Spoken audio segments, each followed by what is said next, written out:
Hello everyone, कैसे हैं आप सब। आप सभी का स्वागत है सोनी स्टडीज़ पर, आपके इस छोटे से चैनल पर। इस चैनल पर लगभग हम सभी चीज़ें आपको समय के साथ प्रोवाइड करवाने का प्रयास करेंगे। और आज हम स्टार्ट करते हैं क्लास 12 के केमिस्ट्री सब्जेक्ट के फर्स्ट चैप्टर से, जिसका नाम है सॉलिड स्टेट।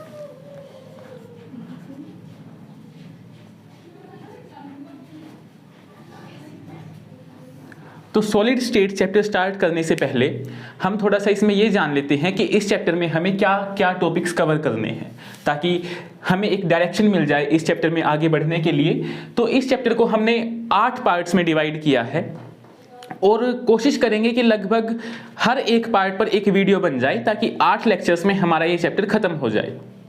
लेकिन पहले 2 टॉपिक हम एक ही लेक्चर में कवर करने वाले हैं, और जो 8वां हमारा लेक्चर होगा उसमें हम इस चैप्टर के जो प्रीवियस ईयर के क्वेश्चंस हैं या जो मेन क्वेश्चंस हैं वो कवर करेंगे। तो हमारा पहला टॉपिक है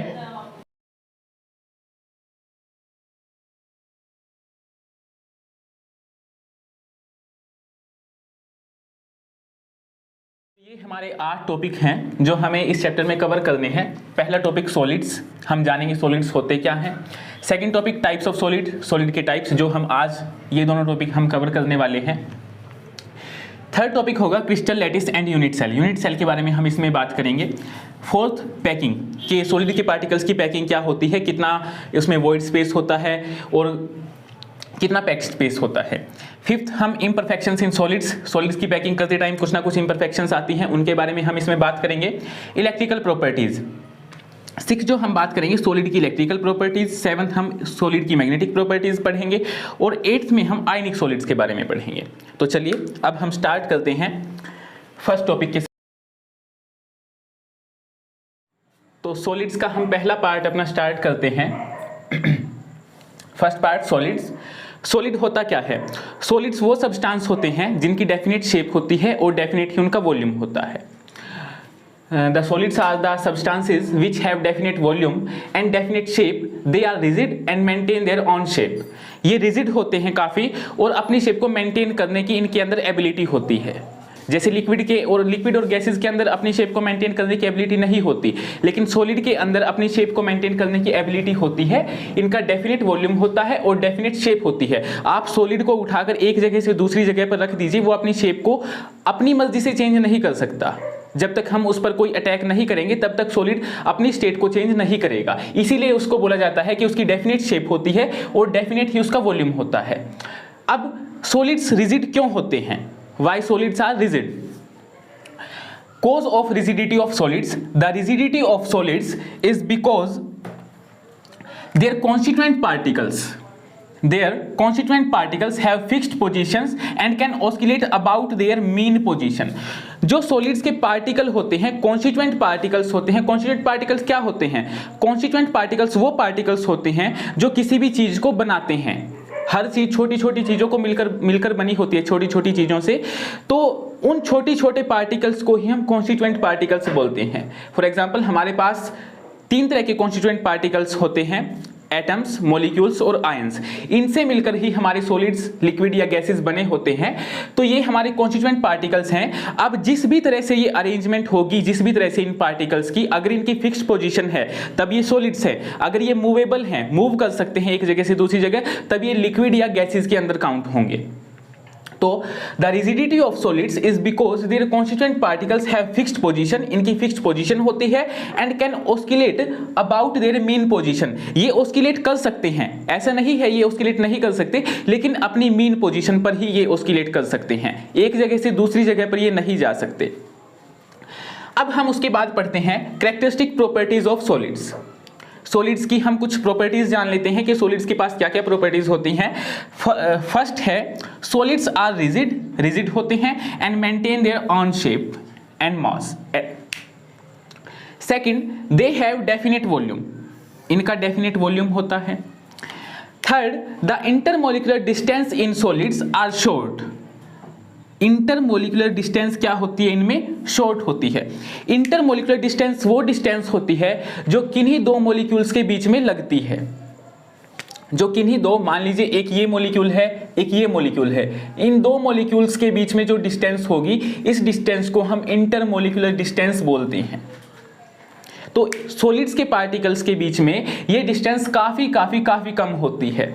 and intermolecular forces are strong, एक तो डिस्टेंस कम है, दूसरा इनमें जो फोर्स लगता है वो काफी स्ट्रॉन्ग होता है। इंटरमोलिकुलर फोर्स क्या होता है? जो दो मॉलिक्यूल्स के बीच में काम करता है, जो दो मॉलिक्यूल्स के बीच में फोर्स काम करता है उसको हम इंटरमोलिकुलर फोर्स बोलते हैं। तो वो सॉलिड्स के अंदर काफी स्ट्रॉन्ग होता है as compare to liquid and gases, और इनकी जो इंटरमोलिकुलर डिस्टेंस होती है वो काफी कम होती है। Fourth point, solids are almost incompressible.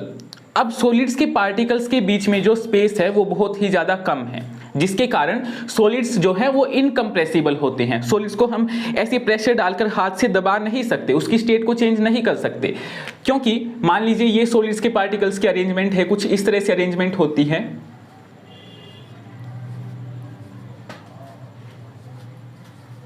अब अगर मैं इस पार्टिकल पर फोर्स लगाऊं तो इस पार्टिकल को, अगर ये कंप्रेसिबल होता तो इस पार्टिकल को जगह चाहिए कि ये नीचे आ सके, लेकिन ये खुद दूसरे पार्टिकल, नीचे वाले पार्टिकल के सरफेस पर बिल्कुल टच हुआ रखा है, तो इसीलिए इसके पास नीचे जाने के लिए जगह नहीं है। ऐसे ही इसके पास भी जगह नहीं है, तो इसीलिए कोई भी पार्टिकल नीचे नहीं जा सकेगा। और यही कारण है कि सॉलिड्स आर ऑलमोस्ट इनकम्प्रेसिबल, वो इनकम्प्रेसिबल होते हैं, उनको हम दबा नहीं सकते। Fifth point, the density of solid is greater than that of liquid. The density of solid is greater than that of liquid. जो सॉलिड की डेंसिटी होती है वो लिक्विड और गैसेस से काफी हाई होती है। अब क्योंकि इसके पार्टिकल्स काफी डेंसली पैक्ड हैं, इसीलिए इनकी गैसेस और लिक्विड से डेंसिटी क्या होगी? काफी ज्यादा होगी। सिक्स्थ पॉइंट के बारे में अभी हम बात करते हैं। Sixth point, solids diffuse very slowly as compare to liquids and gases. Solids liquid और गैसेस के कंपैरिजन में डिफ्यूज भी वेरी स्लोली होते हैं, क्योंकि उनके बीच में इंटरमोलिकुलर फोर्स ऑफ जो अट्रैक्शन है वो बहुत ज्यादा होती है as compare to liquids and gases. Seventh point, most of the solids become liquids when heated. बहुत से सॉलिड ऐसे होते हैं जो लिक्विड बन जाते हैं जब उनको हीट किया जाता है। This process is known as melting. इस प्रोसेस को हम क्या बोलते हैं? मेल्टिंग बोलते हैं। आपने कई बार देखा होगा कि जो पुरानी इमारतें हैं, बहुत पुरानी इमारतें हैं, उनमें जो कांच की खिड़कियां लगी होती हैं, कांच लगा होता है, कुछ टाइम बाद, बहुत सालों बाद क्या देखने को मिलता है कि जो ऊपर की जो कांच की ऊपर वाला हिस्सा है वो बहुत ज़्यादा पतला पड़ जाता है समय के साथ साथ, और नीचे से काफ़ी ज़्यादा मोटाई आ जाती है। तो उसका कारण यही है कि जो लिक्विड कांच है वो एक सॉलिड है, लेकिन जैसे ही उस पर लगातार सनलाइट पड़ती है, हीट पड़ती है, सन के जरिए जो भी उस पर हीट पड़ती है वो उसको मेल्ट करना स्टार्ट कर देती है, और कुछ समय के बाद उसका जो ऊपरी हिस्सा होता है वो काफ़ी पतला पड़ जाता है और नीचे से थोड़ा मोटापा आ जाता है उस कांच की स्लैब में। तो यही कारण है most of the solids become liquids when heated. This process is known as melting and the temperature, और जिस टेम्परेचर पर at which a solid change into a liquid is called melting point। देखिए, solid का liquid बनना ये process होती है melting, और जिस टेम्परेचर पर ये फिनोमिनन होता है, जिस टेम्परेचर पर कोई सॉलिड लिक्विड में कन्वर्ट होता है, उस टेम्परेचर को हम बोलते हैं मेल्टिंग पॉइंट। क्या बोलते हैं? उस टेम्परेचर को हम बोलते हैं मेल्टिंग पॉइंट। अब लिक्विड और गैसेस को फ्लूइड बोला जाता है। इसका क्या कारण है? इसका सिंपल सा कारण है बहुत ही ज्यादा, कि क्योंकि उनके पास बहने की क्षमता है, they have ability to flow, इसीलिए हम लिक्विड और गैसेस को क्या बोलते हैं? फ्लूइड बोलते हैं। Cause of liquid and gases are fluid. Liquids and gases are called fluid because of their ability to flow. Thermal energy, thermal energy का सॉलिड्स के पार्टिकल में क्या रोल होता है? Thermal energy tends to keep the constituent particles apart by making move faster. Thermal energy क्या काम करती है सॉलिड के पार्टिकल्स के बीच में? वो हमेशा उनको दूर करती है। जैसे ही हम हीट करते हैं किसी भी सॉलिड को, तो उसके पार्टिकल्स के बीच में काफ़ी अफरा तफरी मच जाती है, पार्टिकल इधर उधर भागने लगते हैं। तो जो हमारा एक रेगुलर अरेंजमेंट थी सॉलिड्स की, एक रेगुलर अरेंजमेंट थी, इसमें फिक्स थे, जैसे ही हमने हीट किया, यहाँ से नीचे से हीट किया, थर्मल एनर्जी दी हमने, थर्मल एनर्जी जब पार्टिकल्स को मिली तो ये मूव करने लग जाएंगे, जल्दी जल्दी से मूव करने लग जाएंगे और एक दूसरे से दूर हो जाएंगे, तब इनकी सॉलिड स्टेट भी चेंज हो जाएगी। तो इस तरह से हमारा फर्स्ट टॉपिक जिसमें हमने लगभग सॉलिड्स का इंट्रोडक्शन किया, इसका दूसरा टॉपिक स्टार्ट करते हैं अपने चैप्टर का, टाइप्स ऑफ सॉलिड। सॉलिड कितनी तरह के होते हैं, तो इस चैप्टर में हम दो तरह के सॉलिड के बारे में बात करेंगे। हमने सॉलिड्स को दो कैटेगरी में डिवाइड किया है, एक को हम बोलते हैं crystalline solid and second one is amorphous solid. Crystalline solid क्या होते हैं? Crystalline solid, the solids whose constituent particles are arranged in a fixed or regular arrangement are called crystalline solid. Crystalline solid वो solid होते हैं जिनके constituent particles एक regular arrangement में arrange होते हैं, जैसे कि एक के बाद एक, ये एक रेगुलर अरेंजमेंट है, इसके बाद ये, इसके बाद ये, इसके बाद ये, और सेम इनके नीचे भी पार्टिकल्स की फिक्स्ड अरेंजमेंट है यहाँ पर और रेगुलर अरेंजमेंट है, ये उबड़ खाबड़ नहीं है। तो क्रिस्टलाइन सॉलिड हमारे इस तरह के सॉलिड होते हैं। वहीं बात करते हैं एमोर्फस सॉलिड की, the solids whose constituent particles are arranged in irregular arrangement. इनकी जो अरेंजमेंट होती है पार्टिकल्स की, वो कैसी होती है? इररेगुलर होती है। बहुत बड़ा डिफरेंस है ये दोनों के बीच में। इनके पार्टिकल्स की, क्रिस्टलाइन सॉलिड्स के पार्टिकल जो होते हैं उनकी अरेंजमेंट कैसी होती है? रेगुलर होती है, फिक्स होती है। फिक्स कैसे कि इसके बाद नेक्स्ट पार्टिकल आएगा बिल्कुल उसके टच में, ये आएगा, बिल्कुल एक फिक्स वे में आएंगे, जबकि एमोर्फस सॉलिड में ऐसा नहीं होता, उनकी अरेंजमेंट इररेगुलर अरेंजमेंट होती है।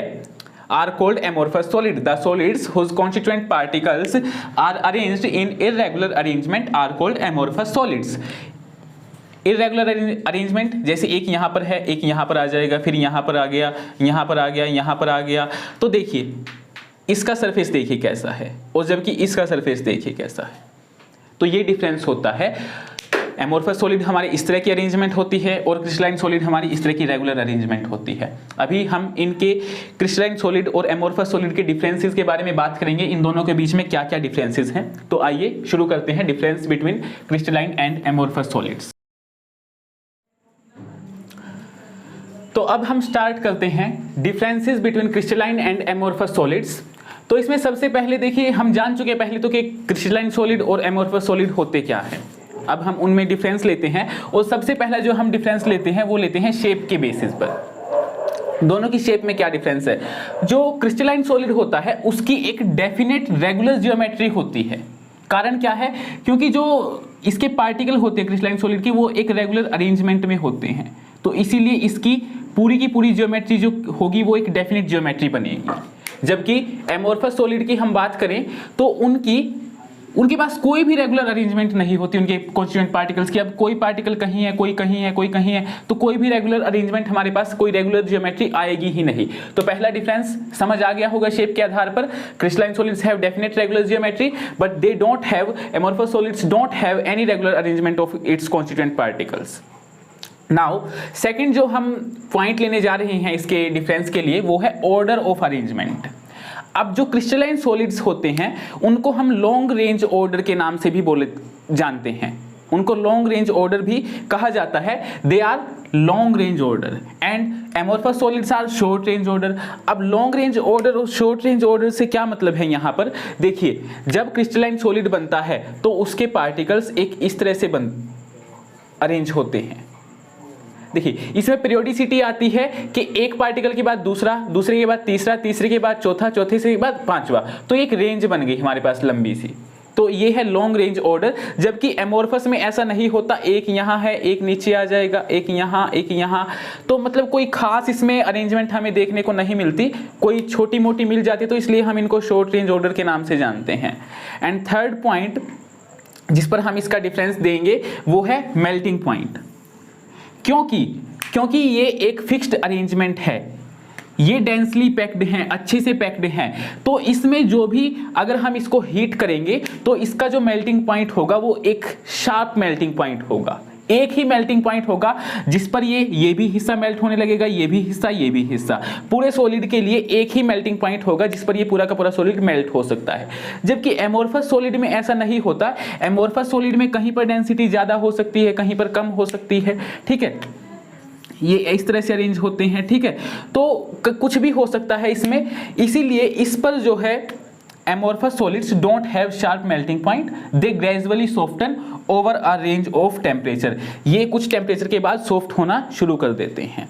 कारण क्योंकि जितना भी इनके बीच में स्पेस रह जाता है वो सारा फिर मतलब कवर अप हो जाता है पिघलते टाइम, जैसे ही सॉलिड पिघलना शुरू करता है। फोर्थ जो है इनका डिफरेंस के लिए हमारा पॉइंट है वो है क्लीवेज प्रॉपर्टी। क्लीवेज प्रॉपर्टी होती है किसी भी चीज को किसी भी शार्प एज्ड टूल से काटना।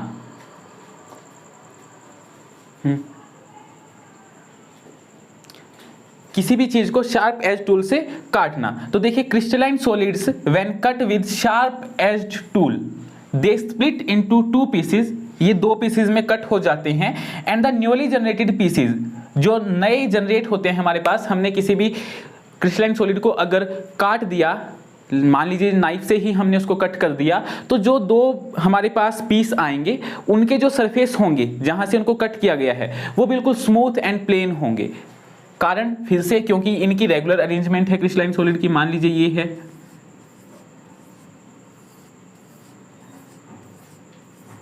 इस तरह से हमारा क्रिस्टलाइन सॉलिड अरेंज होता है। तो इसमें मान लीजिए अगर मैं इसको शार्प एज से काटता हूं तो ऐसे कटेगा। अब ये एक नीचे वाला एक पीस है, ऊपर वाला एक पीस है, तो ये जो सरफेस आएगा ये बिल्कुल स्मूथ होगा, प्लेन होगा। जबकि amorphous solids when cut with sharp edged tool they cut into two pieces with irregular surfaces। इसमें रेगुलर सरफेस नहीं आता, इसमें बिल्कुल रेगुलर साफ आता है, लेकिन amorphous में ऐसा नहीं होता। amorphous में मान लीजिए आप इसी को काटोगे, अगर ये देखिए यहाँ से सरफेस आएगा, यहाँ से हो सकता है कुछ गैप आ जाए, फिर यहाँ पर सरफेस, यहाँ पर हो सकता है कुछ गैप आ जाए, तो वो बात नहीं बनती जो हमारे क्रिस्टलाइन सॉलिड में होती है। इसीलिए क्रिस्टलाइन सॉलिड को जब हम कट करते हैं किसी भी शार्प एज टूल से तो एक स्मूथ एंड प्लेन सरफेस आता है, जबकि amorphous में ऐसा नहीं होता। फिफ्थ पॉइंट की हम बात करते हैं। तो फिफ्थ पॉइंट हमारा एंथैल्पी ऑफ फ्यूजन, इसके बेस पर हम डिफरेंशिएट करेंगे amorphous सॉलिड और क्रिस्टलाइन सॉलिड को। Crystalline solids have definite enthalpy of fusion, इनमें एंथैल्पी ऑफ फ्यूजन भी डेफिनेट होती है क्रिस्टलाइन सॉलिड में, जबकि amorphous solid don't have definite enthalpy of fusion. Sixth point anisotropy. अब ये ध्यान से समझिए, क्रिस्टलाइन सॉलिड्स आर एनिसोट्रोपिक और दे have different physical properties in different directions. जो क्रिस्टलाइन सॉलिड होते हैं उनको हम एनिसोट्रोपिक बोलते हैं, और जबकि amorphous सॉलिड जो होते हैं उनको हम आइसोट्रोपिक बोलते हैं। जो इसका एनिसोट्रोपिक का मतलब क्या है कि they have different physical properties. इनकी physical properties like refractive index magnetic properties, इस तरह की प्रॉपर्टीज, इनको हम प्रॉपर्टीज बोलते हैं, फिजिकल प्रॉपर्टीज बोलते हैं। ये डिफरेंट डायरेक्शन में डिफरेंट इनकी वैल्यू आएगी। They have different physical properties in different direction. जबकि amorphous सॉलिड के केस में क्या होगा, they have same physical properties in same direction. I hope clear हो गया होगा आप सभी को। सेवंथ पॉइंट नेचर, इनका नेचर कैसा होता है। Crystalline solids are true solids, crystalline solid को हम ट्रू सॉलिड्स बोलते हैं, और जबकि amorphous सॉलिड को हम सूडो सॉलिड्स या फिर सुपर कूल्ड लिक्विड भी बोलते हैं। सूडो सॉलिड का मतलब होता है ऐसे सॉलिड्स जो सॉलिड हैं लेकिन वो बहने की क्षमता भी रखते हैं अपने अंदर। They also have tendency to flow, they are solid but they also have tendency to flow, उनके पास बहने की योग्यता भी है। तो वो सॉलिड भी हैं लेकिन बह भी सकते हैं, तो उनको हम झूठ मूठ के सॉलिड बोल देते हैं, यानी कि सूडो सॉलिड्स बोल देते हैं। तो amorphous सॉलिड जो होते हैं वो किस तरह के सॉलिड होते हैं, सूडो सॉलिड होते हैं या फिर सुपर कूल्ड लिक्विड बोला जाता है। जबकि क्रिस्टलाइन सॉलिड क्या होते हैं, ट्रू सॉलिड होते हैं, ये एकदम सच्चे सॉलिड होते हैं, ये बिल्कुल सही। ठीक है, एग्जाम्पल लेते हैं हम लास्ट में। क्रिस्टलाइन सॉलिड का एग्जाम्पल अगर आपको याद रखना पड़ जाए तो NaCl, सीजियम क्लोराइड, ये सीजियम क्लोराइड है, सोडियम क्लोराइड है, ठीक है। और जबकि amorphous सॉलिड का एग्जांपल कोलतार या फिर ग्लास। ग्लास का मैंने अभी थोड़ा सा टाइम पहले आपको बताया भी था कि क्यों इसको हम amorphous सॉलिड में काउंट कर रहे हैं। तो आई होप कि आपको क्लियर हो गया होगा सॉलिड का ये पार्ट, जिसमें हमने सॉलिड के बारे में जाना और amorphous और इसके सॉलिड के जो टाइप्स हैं amorphous और क्रिस्टलाइन, इनके बारे में हमने इनको डिफरेंशिएट किया। आई होप कि आपको समझ आ गया होगा। ठीक है, अभी हम एक दो बात और कर लेते हैं इसके ऊपर। तो जैसा कि आप जानते हैं कि ये टॉपिक हमारा ख़त्म होने वाला है, तो इसमें लास्ट हम बात कर लेते हैं पॉलीमॉर्फ्स नाम से। तो पॉलीमॉर्फ्स होता क्या है? Some substances adopt different structural arrangement. कुछ substance different structural arrangement adopt कर लेते हैं अंडर डिफरेंट कंडीशंस। इस तरह के अरेंजमेंट को हम पॉलीमॉर्फ्स बोलते हैं। ठीक है, अब ये होता क्या है, ध्यान से समझिए। हम बात करते हैं ग्रेफाइट और डायमंड की। दोनों किसकी फॉर्म्स हैं? कार्बन की। दोनों कार्बन की फॉर्म्स हैं, ग्रेफाइट भी एंड डायमंड भी।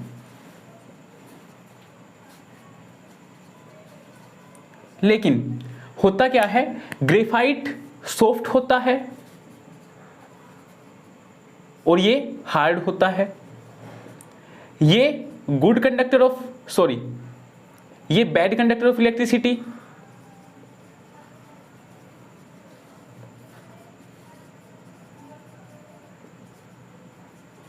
और जबकि ये गुड कंडक्टर ऑफ इलेक्ट्रिसिटी होता है।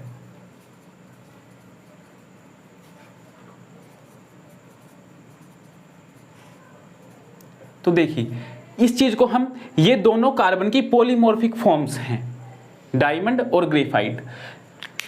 इन्होंने डिफरेंट इनका स्ट्रक्चर बन गया, ये हार्ड बन गया और ये सॉफ्ट बन गया। तो इस तरह की अरेंजमेंट को हम क्या बोलते हैं? पॉलीमॉर्फ्स बोलते हैं। इस तरह से हमारा फर्स्ट पार्ट इस लेसन का खत्म होता है। मुझे उम्मीद है कि आपको जो मैंने समझाया समझ आया होगा, हेल्पफुल रहा होगा ये लेक्चर। अगर आपके लिए हेल्पफुल रहा है तो इस चैनल को प्लीज़ शेयर कीजिए, सब्सक्राइब कीजिए। Thank you.